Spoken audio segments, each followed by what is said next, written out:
everybody, welcome back to my channel. Today I'm gonna switch it up a little bit. I just recently talked to my mom yesterday. She came over and I was able to sit down with her and get some of her stories out and stuff like that, and I even wrote them down in this book. So like, I knew some of the stories, I just didn't know like in detail how it went down, because it was like a long time ago when they told me. But now that I got the story straight, most of them, I will be talking about this. So for this first story, this happened during the time when my grandma lived with my uncle. So my dad's mom was dating my mom's side of the family. So they were dating, they were living in this house behind the dairy where my dad worked. So, it's kind of in the same area where a lot of the stories that I'm gonna tell next are like takes almost up in the same place, like in Easton, California, like a couple of minutes from Fresno. So in this house, it was just this house in the back, and it was just a bunch of fields between that, and then there was like the dairy where all the cows were and stuff like that. And behind my grandma's house was this other house. And so this is how this story goes. And I believe this came out on the news. I just didn't have a chance to actually go look for this. I believe this happened like in the 1990s, like literally that time, because it was during the time when my mom was pregnant with me, and it was when my dad and her first got together, and they were living with my grandma and my uncle. So in this house, it was my mom, my dad, me and her belly, and my grandma and my uncle. And sometimes my uncle's brother would come over and, stay there and stuff.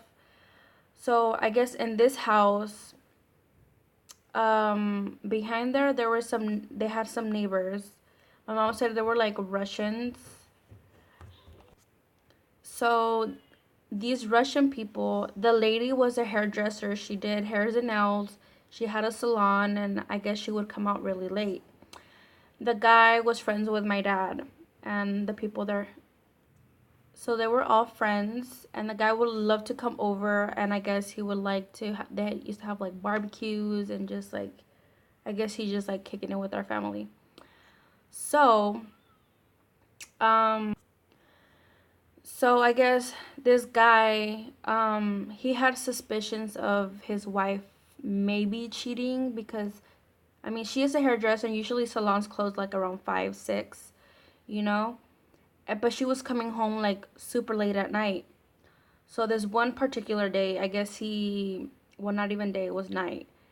He decided to stay up really late and wait till his wife came home to see who would drop her off. So he did that, and she got out of this black car, and there was a guy in there, I guess, I don't know. And so the next day, um, my dad told my mom that he heard of a lot of arguing, like he was beating the crap out of her, like a lot of it.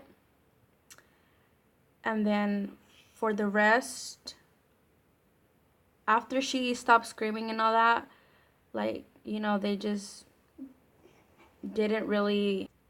So the guy just stopped coming over, and he was really distant. They didn't really see the lady as much anymore. Well, they didn't see the lady at all anymore. And this is when they found out that he murdered his wife.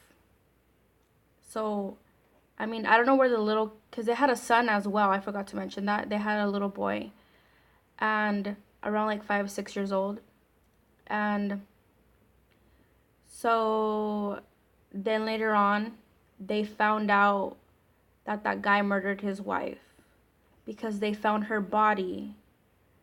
There's this lake out there in Fresno. They call it El Aguacate.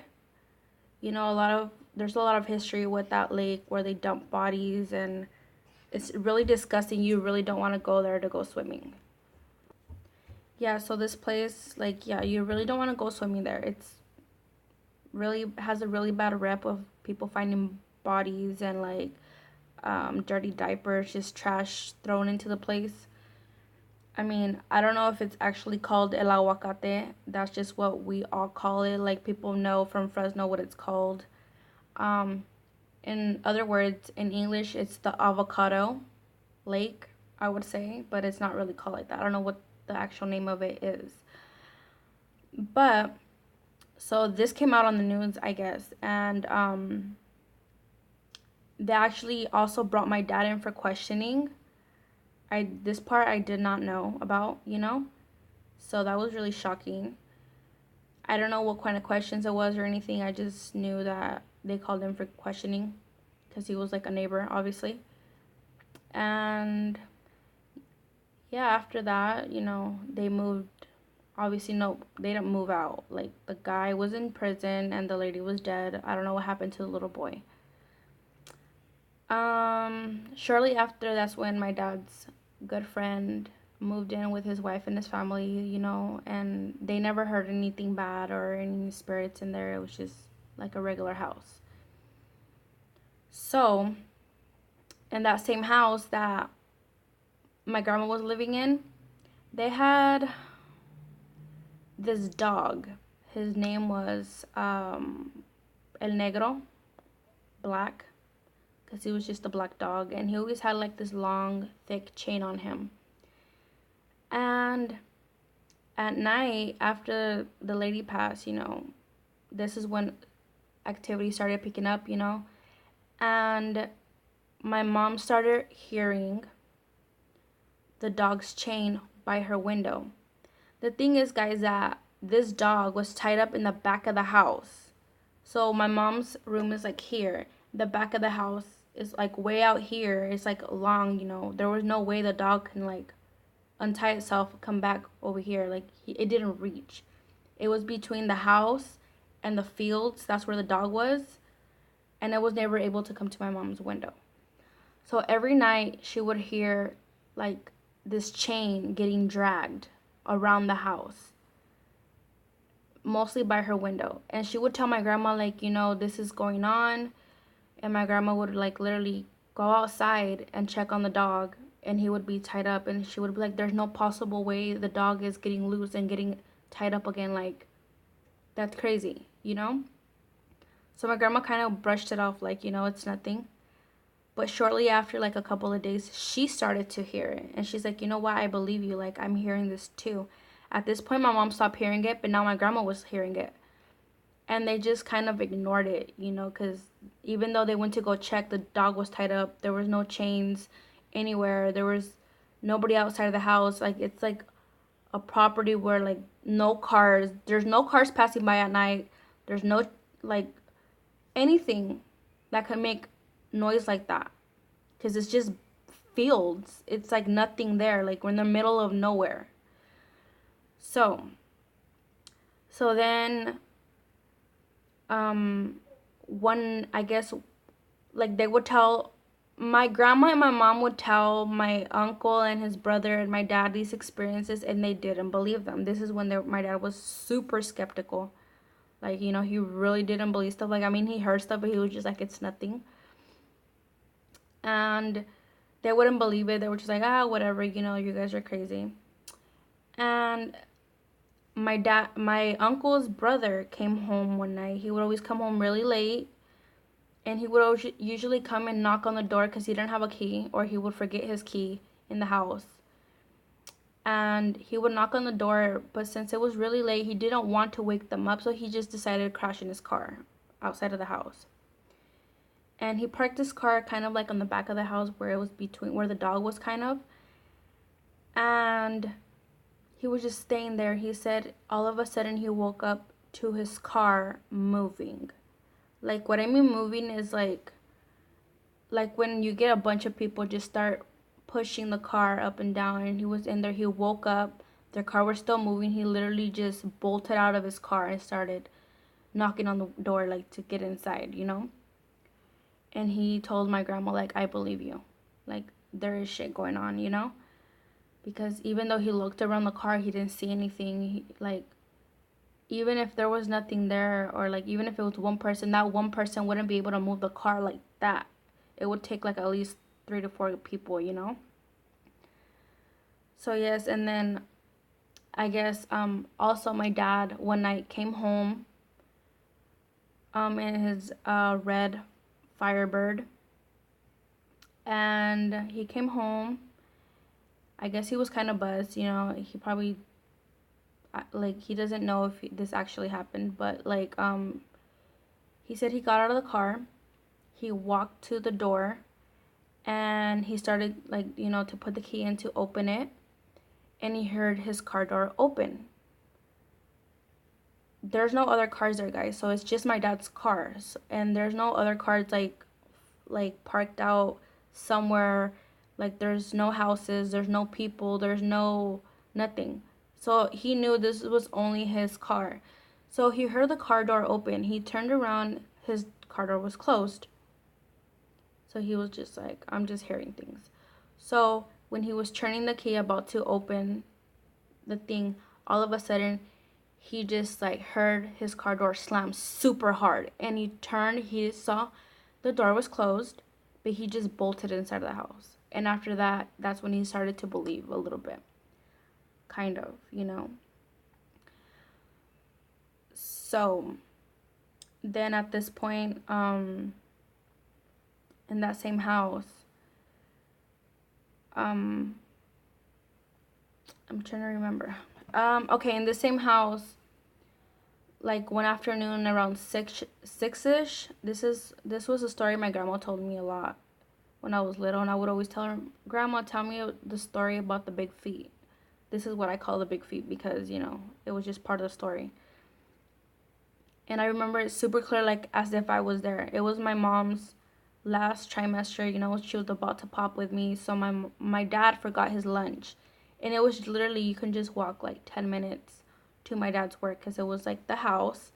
And then you had to walk in this dirt path, like, and it was just fields. And on the other side, there was like big old holes with water where they got the, like, water for the cows. And they would water, like, you know, the grape fields and stuff, whatever.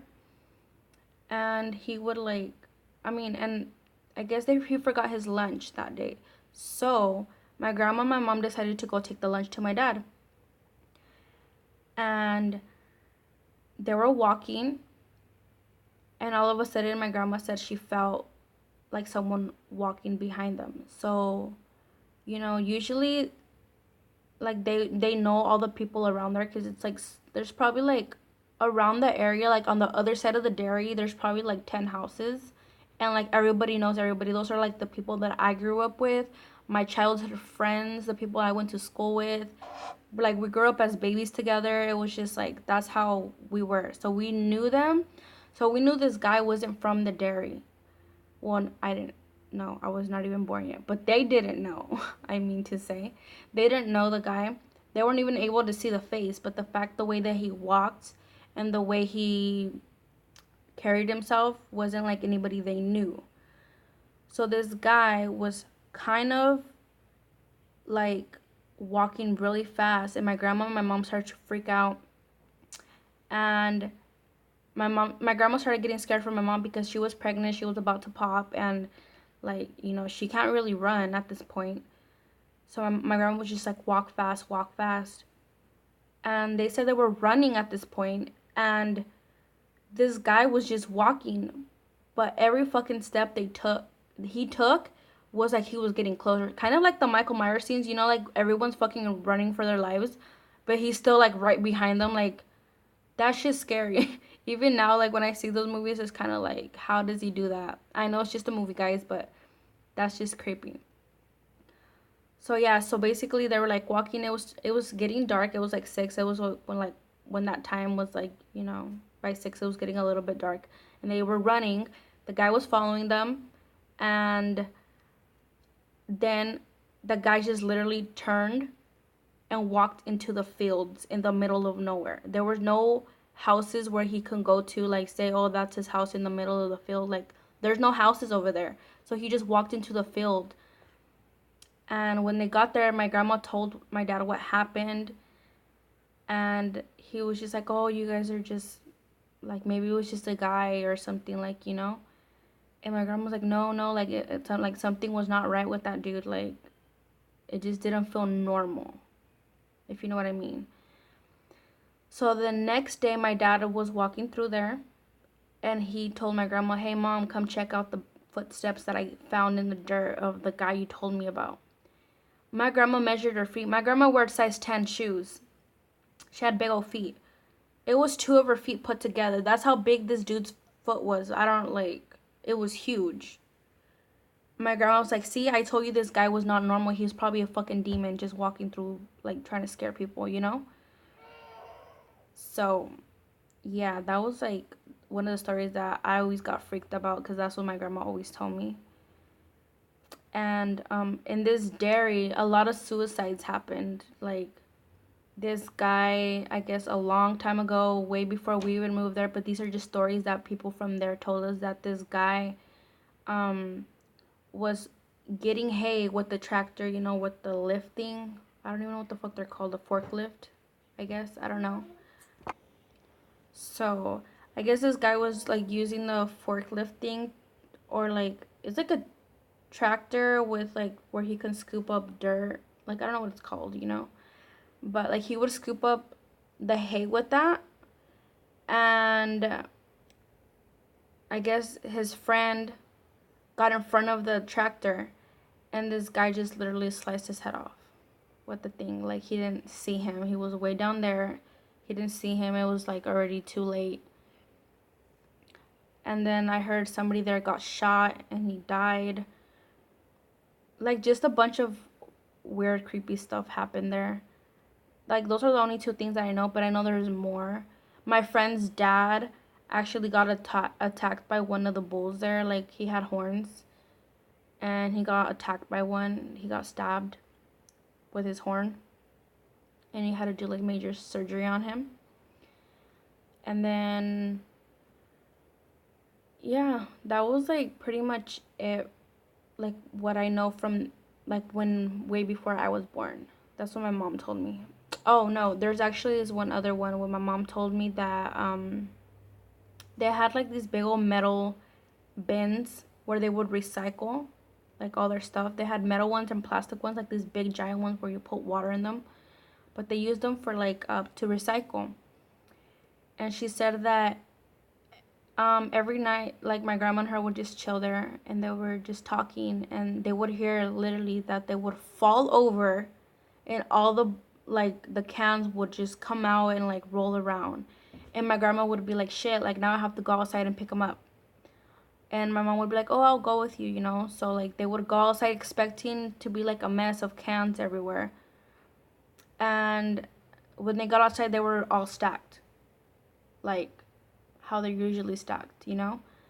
And my grandma was like, I swear to God, like, didn't you hear them fall? My mom's like, yeah, I heard it. Like, it was, like, right by the house. So you're able to hear the cans, the bins fall over with the cans because it's all metal. And you would hear, like, the metal of the cans, like, just rolling. When they came outside, it was completely silent. The bins were stacked. The cans were inside. They would come inside, and they would, like, not just one time. They said they heard that a couple of times. So, yeah. Those are the stories that my mom just told me yesterday. And that was in the house that my grandma lived with her boyfriend, my uncle. This is, like, way before I was born. So if you like these videos, please go and comment down below. You know, if you have any questions, give it a thumbs up, share it, and subscribe to my channel. Bye. I'm deep in all the truth. A to the L.